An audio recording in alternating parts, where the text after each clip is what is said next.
बोले कह रहे हैं फिर ऐसी प्रेम भरी दृष्टि से भगवान को देखने लगे जैसे मानो अपने नेत्रों से उस रूप समुद्र को पी जाएंगे। ऐसे ध्रुव जी को लगा कि कितने प्यारे भगवान हैं, दौड़कर जाऊं, लिपट जाऊं इनसे, चूम लूं इन्हें, ऐसा ही लिखा है यहाँ, अपनी भुजाओं में भर लूं।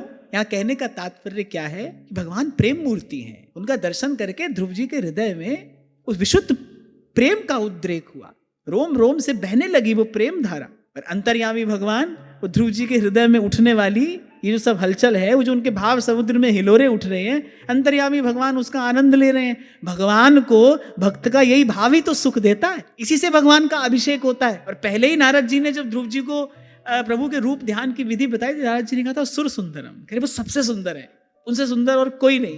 तभी तो जब महाराज बलि ने जब रूप देखा भगवान का, इंद्र पद पाने के लिए वो इतना कठिन यज्ञ कर रहे थे, आ गए बीच में ही भगवान, और जब भगवान को देखा, भगवान ने कहा मांग क्या मांगता है?